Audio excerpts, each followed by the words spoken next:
Thank you for joining For Our Special Kids, where we openly and honestly discuss the magic and the mess of raising a child with special needs.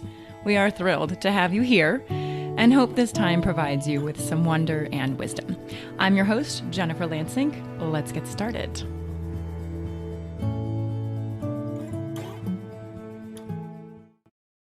Samantha Fey joins us today to talk everything crystals. I would highly recommend getting a paper and pen out or taking notes into your phone today because she covers a lot of solutions in a really short amount of time. I definitely re-listened and took plenty of notes for Teal and our entire family. Samantha talked about the higher-ups in the beginning of our conversation, and I interpret that as God and her angels. We get a little bit into the science of crystals and why their vibration influences ours, and she gives really good examples of why certain types of crystals will positively balance your home or your child's room, what crystals to put in backpacks for learning, and so much more. I hope you enjoy, and let me know what you think. Samantha Fey has been teaching people how to access their intuition for 15 years. She co-hosts two very popular podcasts, Psychic Teachers and Enlightened Empaths, both of which teach listeners how to embrace and celebrate their innate sensitivity and gifts. Samantha Fey is a Reiki master who writes and teaches about crystals, Reiki, healing, and intuition. She's worked as a freelance writer for several publications, including BeliefNet, Body, Mind, Spirit, and the Wilmington Star News. She has a new book coming out on September 1st, yay, called The Awake Dreamer, which helps readers learn how to expand their consciousness and receive insights, connections with departed loved ones, and travel between the realms in the dream state.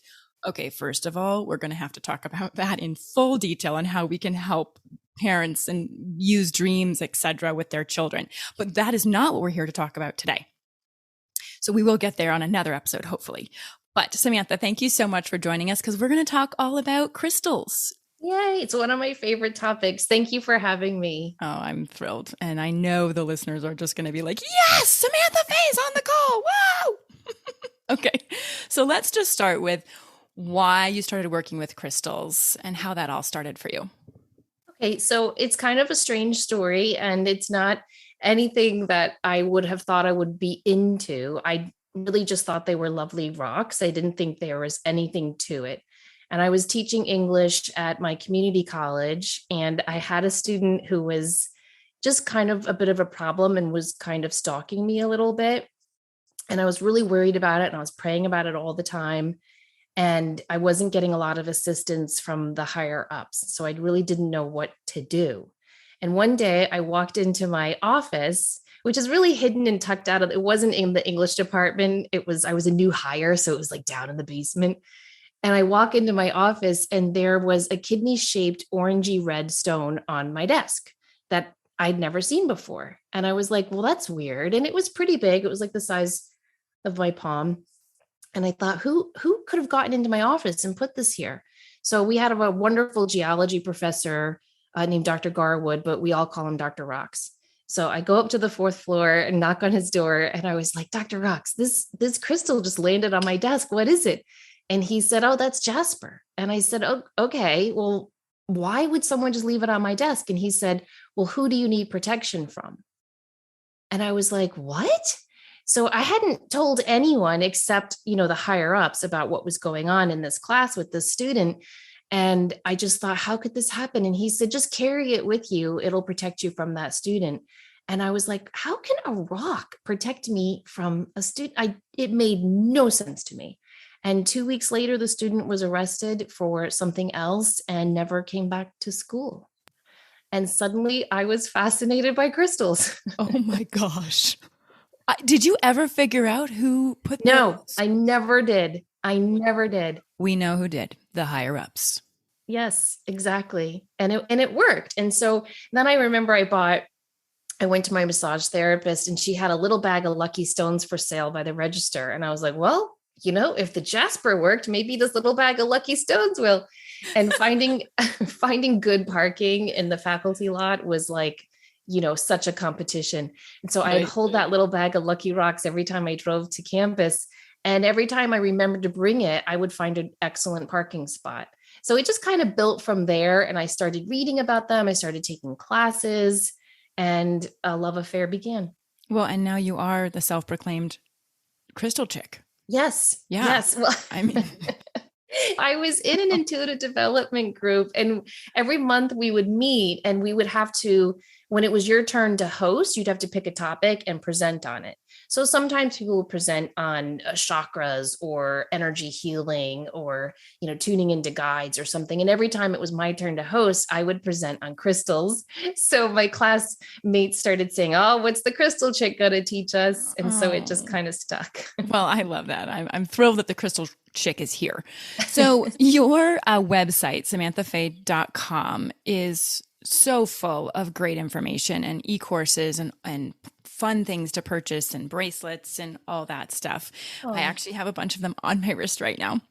But you have a course called Rock Your World with Crystals. And in that, you talk about the science behind crystals and rocks and why they work on an energetic plane. Can you just give our listeners a little bit of that before we dive into how we can really use them? Sure. Just a little bit, because we don't want to get too sciencey, right? But every crystal vibrates at its own rate, and it grows within a specific lattice structure. So even if you have a tiny crystal, I do want to emphasize, in the world of crystals, size does not matter. Whether it's a tiny little crystal or a huge crystal, it's going to grow at that same crystal lattice rate, and it's going to vibrate at its own unique energy. Whereas we are vibrating all over the place. Sometimes you wake up and you feel great and you're vibing high. And other times you get home from work and you're feeling really low, and maybe you're angry and you're vibing low. A crystal is not like that. It has a very unique structure, and it vibrates at its same exact rate all the time. So if you bring a high vibing stone into your energy field, it's going to help lift and raise your vibrations. Let's say you're too anxious and you're too energetic and you're all over the place and you need to ground down. You bring a low vibrating stone into your energy field, and it's going to help calm your energy down. We can talk about the pyroelectric and piezoelectric effect of crystals, but I think for what we're talking about here today, clear quartz, for example, is a very high vibing stone. So if you wanted to lift and raise your vibrations, you could carry or wear a clear crystal quartz. Whereas any black or brown stone, like black tourmaline or tiger's eye, or even a jasper, like I mentioned before, which is not black or brown, but any of the root chakra stones are going to help calm your energy down because it has a lower vibrating rate. So I'm not going to take it personally that the first thing you said was if you need to be grounded. We all need that.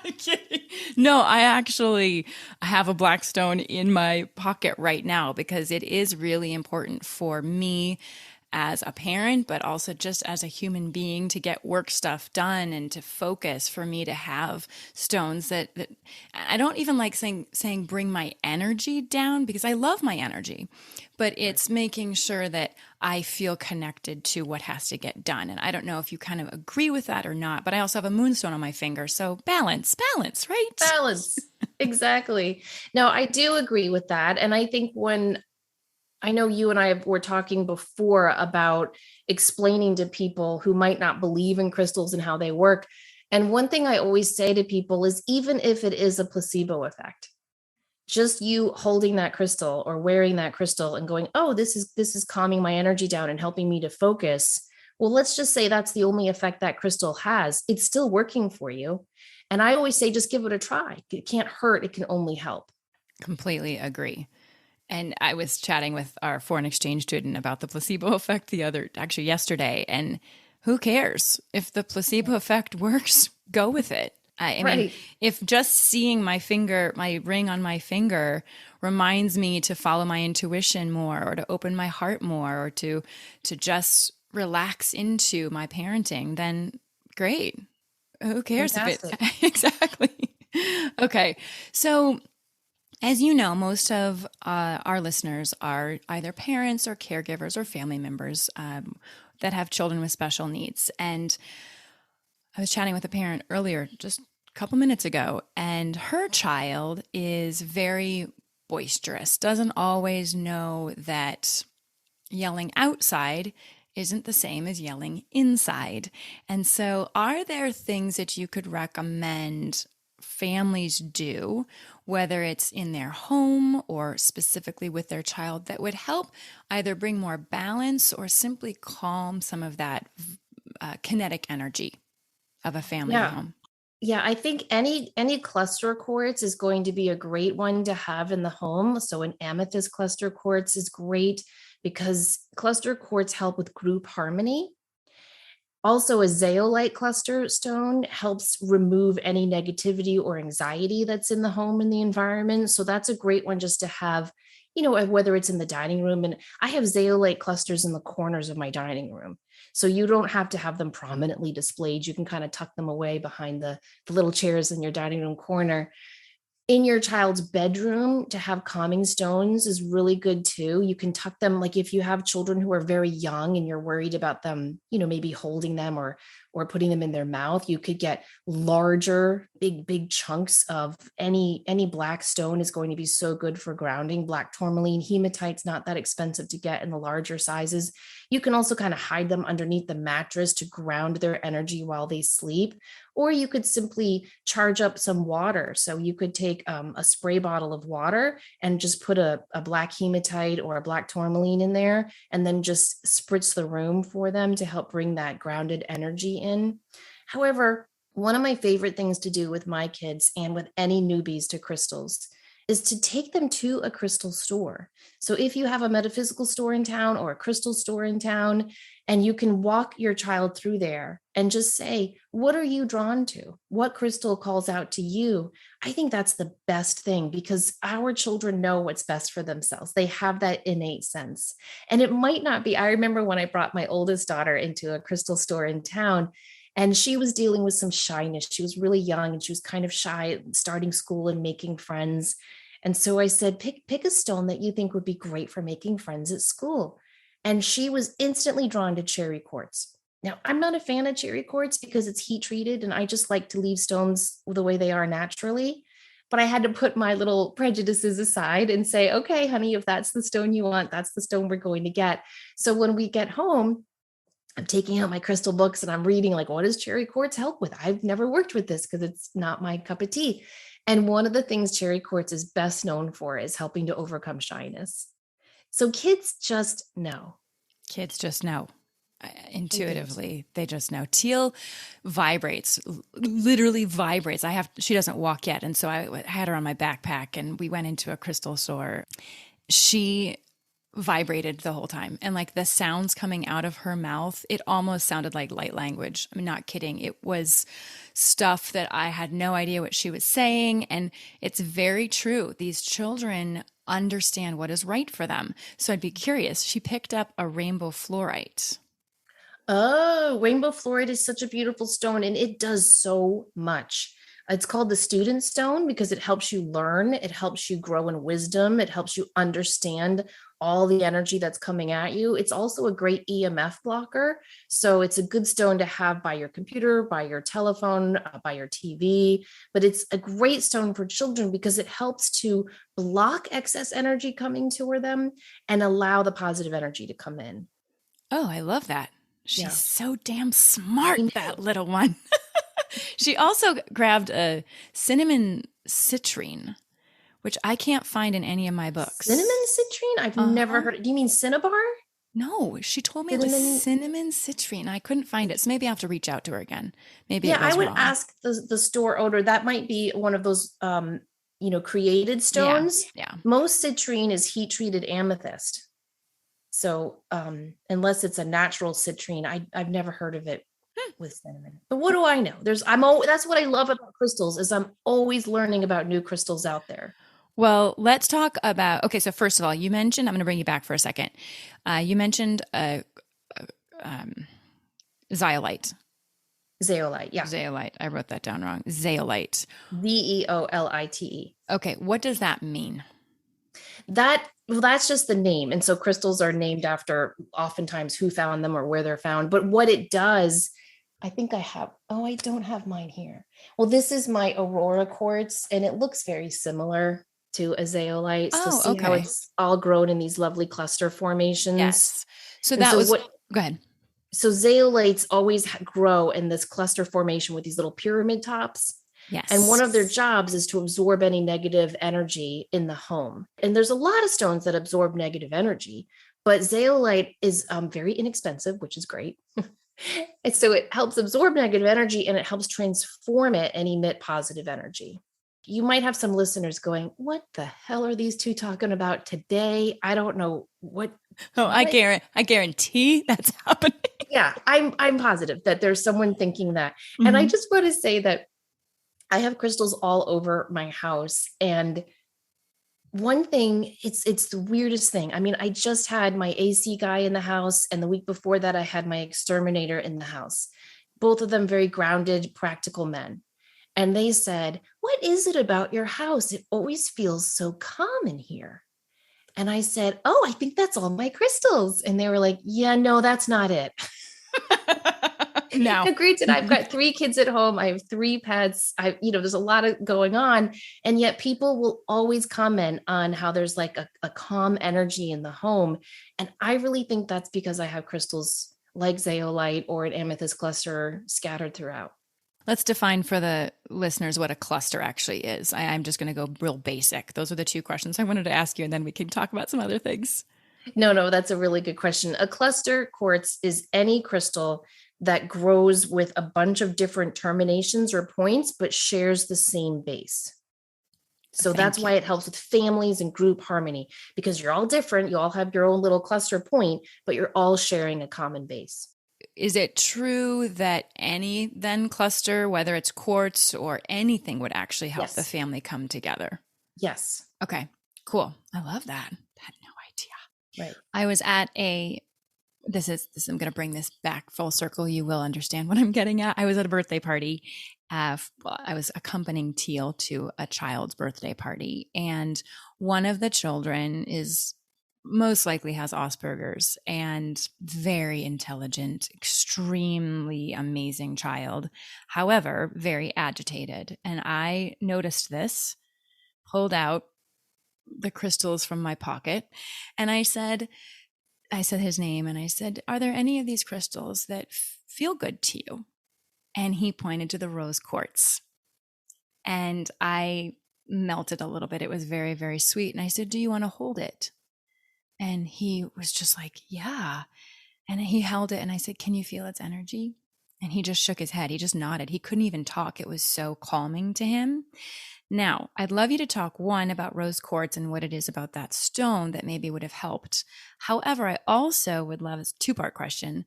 His mom was kind of watching and wasn't really all on board. And so I'd love to have that conversation of, well, as people come to your home, feel like it's amazing, but they're not all on board. And how do you introduce these things to these families? So two-part question. Okay, no, those are great questions. Rose quartz is such a beautiful stone, and I don't think I've ever met anyone who doesn't like it, but to hear the way that young man responded, that's beautiful. Rose quartz is the stone of unconditional love.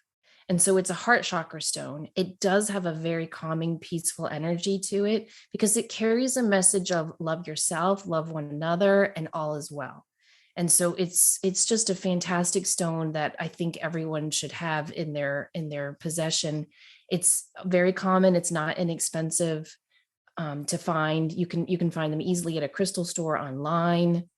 Now, when you're talking about introducing people to crystals, that can be very, very tricky. I remember when I was getting into crystals and people were like, what is this? I had them hanging like, because I had a ceiling fan at the time in my living room, and I had read in feng shui that ceiling fans were bad. But if you held a crystal prism from it, it would negate the energy. Like I got way into that stuff With a red cord, I believe. It's Yes, specifically with a red cord. We have exactly. It someone. has to be a red cord. And it was really hard. And I would try so hard to explain it to people. And I was so excited and passionate about it. I stopped that. I really did. And now what I do is in my living room, I have a big bowl of stones. And so that's my giveaway bowl. And so if people do ask me and they're like, what are these rocks? Like, where do you do it? I just say, go through that bowl and just pick one as like a good luck stone to take home. And I just kind of leave it at that. But if someone were to ask me, like a parent, a mother at a birthday party, one thing I would tell them is a story. When I was a little kid, I was a worrier. I always had a hard time falling asleep because I would think about all the stuff in my day coming up and all the stuff I hadn't done for homework. And I just was one of those worry kids. And so my dad came home from a business trip with a little box of worry dolls. Do you remember those? Yeah.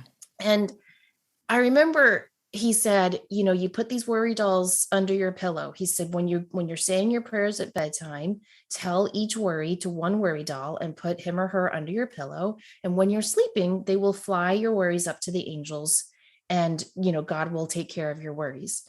I know my dad. I know he did not believe a fig in those worry dolls. He was not like, this is going to work, but he knew it was something tangible for me to look at and hold and connect with, instead of just, praying to an imaginary man in the sky. I believe in God, but at that point, you're like, well, who are we praying to? So he knew it was something tangible for me to hold on to, and it worked. I still have that little box of worry dolls all these years later. And so I think with crystals, it's the same way. Like whether that mother believes in rose quartz or not doesn't matter. The fact that I would have drawn her attention to is, wow, he really responded to this. I think he should take that home and just see if he likes it. Yeah. And just leave it at that, because people are going to come to this at their own time. I remember when I was in college, a boyfriend of mine gave me a crystal tree. Have you ever seen those? They have like a little base and they wire. And I remember coming home from our date and showing my roommates, look at what he got for our anniversary. I was so appalled. I was like, what is this? It's like crystals wired to something. What was he thinking? Now I have 3 crystal trees. I love them so much. I feel terrible about, I thought of that gift, but I had to come to crystals in my own time. Yeah. As is the journey for anybody with anything, truthfully. Yeah. I mean, it is all in our own time. And yeah, it's a beautiful thing to be able to softly introduce things to people. And then if that energy is picked up, they can go with it. That's part of what this podcast is about, is just giving these little introductions to things. And if people want to go do more research and figure out how it can work for them, that's what this is all about. So, well, and you can also tell them about history. I mean, crystals are mentioned over 200 times in the Bible. The ancient Egyptians, the ancient Greeks, the Mayans. I mean, every culture throughout history has referenced crystals, which I think is pretty phenomenal. There has to be something to that. Absolutely. Well, and you can feel it. I mean, there is something about it. And it doesn't happen with every crystal, right? Like we've talked about this or you've talked about, we haven't, but every crystal has that energy or that vibration. It's whether or not you feel it.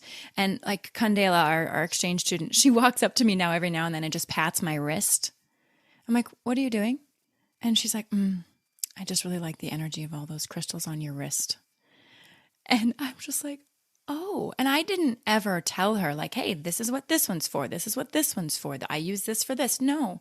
But she all of a sudden realized that I like how your wrist feels. So right. I will be going onto your website and ordering some things because she's leaving in 10 days and I'm going to cry and I'm going to make sure that I get her some little crystals to go home with. Actually, that's a great question of what are beginner crystals. So let's say now someone is thinking, okay, I'm going to get a cluster quartz for the home. And maybe some hematite for the bedroom. What are some beginner crystals that you would recommend families have? And then are there one or two that we could send in the backpack of our children as they're going to school? I think amethyst is called the all healer.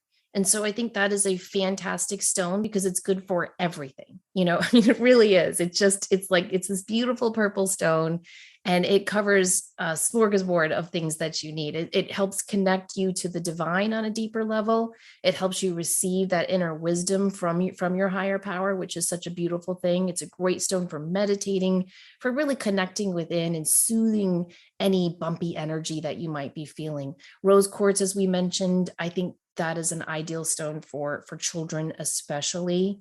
Any black or brown stone, like I said, tiger's eye is also a wonderful one, mahogany, obsidian. So there's several out there. Any light blue stone, I think, is going to be really helpful too, like blue lace agate or angelite, because it helps not only with clear communication, but it also has that peaceful, soothing energy, which is great for parents caring for children and for children as well. Um, if you want to put a stone in a backpack, I would go with Teal's recommendation. Rainbow fluorite is always the best stone for kids in school. Now, she also picked out, I think you called it cinnamon citrine. Yeah, I have to go look that up because I wrote it down when she gave it to me. I was like, huh, okay, I've never heard of Well, that one. citrine is a stone. I always put rainbow fluorite in my kids' backpack. I always added jasper because it's excellent for guarding and protecting your energy from just negative, not so nice people, other students. But citrine, I also put in their backpack too, because it's the stone of confidence, success, and joy. And so I think that's something all kids need, all of us Oh, need. all of us. I'm like, okay, so in my purse right now, yes, I will be adding those stones. My favorite, actually, you gave it to me. I did the birth, what is that one called? I'm so sorry. Were you? The fertility rocks. No, it wasn't fertility rocks, but wow, I should have done that. Okay, that's actually great. Hello, any mamas that are hoping to, get pregnant. Let's talk about fertility rocks. No, you did my birthday. Oh, the rock your number Oh my report. gosh. Okay, I've done that for myself. I've done that for my mom. Oh my gosh, I love it. I highly recommend it for anybody. But you, in that, was an angelite, the most beautiful angelite I've ever had. I love the way it feels. I love everything about that. And I like it. You've mentioned all of the colors of the stones and that they are interacting with our chakras. That's the communication, the angelite, the light blue, the clairaudience, the knowing, all of those things. Would you recommend looking at the chakras and saying, okay, if I were to put 7 stones in my child's backpack, would that be good or is that too much? Oh, I think the chakras is where it all starts in terms of our energy and our soul growth. But if that's too overwhelming for listeners, just think about the color, right? I mean, when you look up at the light blue sky, doesn't it make you feel calm and peaceful and connected? Or when you look at a freshly mowed lawn and you're looking at that beautiful green grass, doesn't that make you feel like, oh, everything's coming up roses and there's growth and there's health and vitality? Well, that's any green stone. Mm-hmm. Whether it's green aventurine or moss agate, it's going to help with abundance, growth, and positive movement forward. So you can just think about the color. When you're feeling like you need a little tuck in, like you need to kind of tuck in from the world, don't you tend to wear black or brown colors so that you can kind of ground your own energy? Well, you can apply all of that to the crystals. So what you're basically saying is follow your intuition. Yes, yes.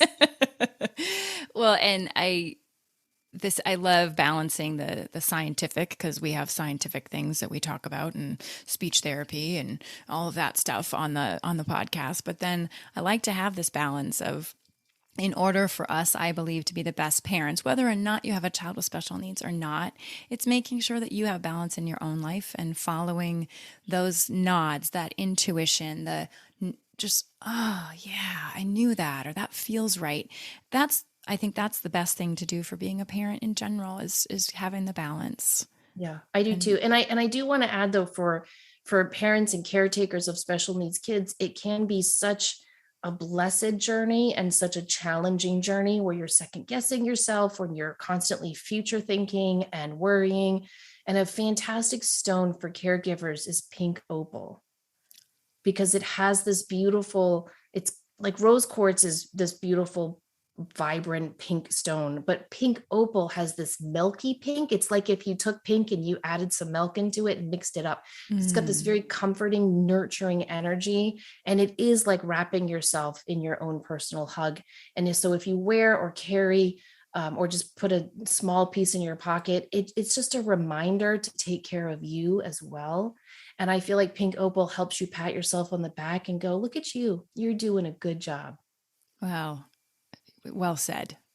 Because it for any parent, but especially the journey of a when you're raising a child with special needs, yeah, there's the magic and there's the mess, like we talk about, and making sure that we care for ourselves is hugely valuable. I'm going to go get some pink opal. I might have to order it from your website. I don't have any on You my don't? website. I Come don't. I on. need to. I know. I do need to. I've tried ordering it. It's you've got to Google when you go to buy it. You've got to Google AAA pink opal. Ooh, Because okay. some of the one I have gotten from my bead people, I'm not, I like good quality stuff. And so I'm still looking for a good supplier for that. But you Okay. can find it in the raw or tumbled stone very easily. Okay. So where would you recommend people do go? I love that little gift bowl that you talked about.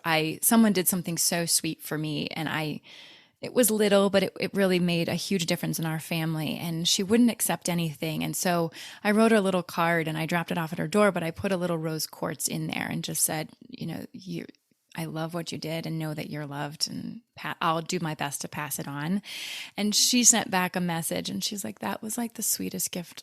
It just made my day today. And so if you were to do tumbled stones or to have little gift stones for people, where do you recommend that they go? Well, I love supporting small businesses. So if you do have a metaphysical or crystal store in your town, I'd recommend there. Something I love to do when I travel is just Google, crystal stores near me, and you'll find some really neat places you wouldn't have checked out otherwise. You can go on eBay. There are some great stores on eBay. Just make sure if you're just looking for tumbled stones, I think eBay is just fine. Make sure you look at the customer feedback and their reviews and whatnot. A pound of mixed tumbled stones should cost you anywhere between 16 and $25 just to give people a, kind of a guesstimate if so they're not being overcharged. I love websites like Exquisite Crystals. If I do want to know that I am getting the best of the best, I will go to Exquisite Crystals, or pointsoflight.net is also a great one. Healing Crystals is a great one. And they have a wonderful newsletter that only comes out once a month and is chock full of information. So there are some great online sources. Just kind of look around and make sure you feel good about the places that you're going to. Okay. And then samanthafey.com, people can go and either look at your e-courses or all of your resources, but then you also have a beautiful supply of bracelets and wonderful things that are just beautiful. I highly recommend it. It's a feel good place to go, even if you just spend a little time perusing. So Thank you so much. Yeah, I just yeah. started making the bracelets as a way to share crystals with people, and in a way that was accessible and inexpensive and tangible so that they could, wear them on their wrist and look at them and see and really feel how they do change and impact their energy. So for me, it's kind of an exercise in meditation. I make every bracelet myself and I meditate while I'm stringing them. So it helps me as much as I hope it helps others. Well, and then just the beautifulness of how it's packaged and how you deliver it. It feels like just a gift within a gift. It's wonderful. I actually very Thank much you. love them. I'll be going on later. I got to get some things purchased. Okay, so let's transition to this amazing book. Hello, September 1st, big day, getting out there. It's called The Awake Dreamer. Will you just tell us a little bit about it? Sure, I'm so excited to share this book with people. So I've had this, I don't know, this thing for years where I have these dream experiences that I don't call dreams. I used to call them my night working experience, because I feel like a lot of us intuitives are light workers. And so I felt like some of these dream experiences I had were night work, where I was still doing healing or I was still giving readings. Oftentimes I'd have these dreams where I was helping newly deceased souls fully cross over, or I was helping ghosts to realize that they were deceased to cross over. I've had so many experiences like this. I've had precognitive dream experiences. I've had dreams that have told me about upcoming illnesses or, deaths or wonderful births coming to the family, and they've all come true. And so that's kind of how my whole intuitive journey started, was with my dreams. And I've always kept a dream journal and tracked it. And I started talking about it on my podcast a lot. And so I started getting a lot of emails from people who were sharing their own night working dreams about, doing healing work or having precognitive dreams or lucid dreams. And I thought, this is something that's actually a phenomenon that's happening to people. I did some research and I wrote a proposal and sent it off to my agent. And now I've got this book coming out. And so it's going to help people learn how to not only remember their dreams, but to access their dreams for a way to connect with their loved ones who have gone before them, or to practice astral travel or lucid dreaming, to remember past lives, to understand what is actually happening to our consciousness when we sleep. And I think one of my favorite stories, I used to read to my kids all the time when they were little, and we would get books from the library. And I got a book of old stories. And one of them was about God had created all of these souls, and every day new souls get ready to come to earth. And so God in the story would walk to the new souls getting ready to be born, and he'd say goodbye. And in the story, the new souls were crying, and they were like, "We don't want to leave you. We love being in heaven with you, God." And he said, "Well, every night when you close your eyes and go to sleep, you return to me. And so we can visit every night while you sleep." And I just have loved that idea. And I do think that when our body is sleeping, I do think our soul returns home, and we do work over there. We visit with people. We might visit with our guides and angels, or we might help others. And when I did the research for the book and looked at Emanuel Swedenborg or Edgar Cayce or Carl Jung or Salvador Dali, there's so many people throughout history who have used their dreams to access deeper portions of their subconscious to do amazing things. Okay, that's a whole nother podcast episode with you, part 2, plus crystals part 3. Yeah, this is just dabbling on the surface. It's funny, we have a little monitor for Teal, and there are nights when she is constantly moving and moving and moving, and she's not awake, and she's making little noises. And it hit me as you were talking. I'm like, oh, I bet that's what she's doing. Yeah, I bet she's probably visiting back home. Mm-hmm, she's going back home. And what a beautiful way to, I don't know, sometimes I get anxious as a mom, putting you down, like, I love you so, like I just, any mom, like you put your little one to sleep and you're just like, I love you, I'll see you in the morning. And God, it just overwhelms you, right? But then to know, hey, you're going to go play at home and have a great time and come back with all sorts of messages. I actually now ask her when I come in the morning and I say, hey, did you dream last night? What did you dream about? Teal's verbal-ish. That's our new word for her. She's verbal-ish. But she's now starting to say, like, yeah, I had dreams. Or I'll say, did you talk with your angels? And she's starting to give me head nods for it. So I can't wait to read your book. I can't wait for our listeners to read your book. And then maybe somewhere in there I can get you to come on and talk about how parents can better connect with their little ones when they're dreaming. That would be fun. I would love it. Thank you so very much for your time. I know you have plenty on your plate, and so you giving me an hour is really beneficial. Thank you very, very much. Oh, I've enjoyed it so much. It's always a pleasure talking to you. Have a wonderful, wonderful day. Thanks so much. Thank you so much for joining us today. I hope you found 1 or 2 meaningful nuggets of information to make your day better. If you think there's value in what we do, please take a moment to tell another friend, family member, or a caregiver. We'd love to hear from you at forourspecialkids@gmail.com. You can send in a question, a comment, a topic that you'd like to learn more about, or if you'd like us to highlight a certain person, please send that information to us. It makes our show so much better and so much more valuable for you. Our Facebook and Instagram handle is For Our Special Kids. And finally, remember to witness the wonder and the wisdom within yourself and others. Until next time.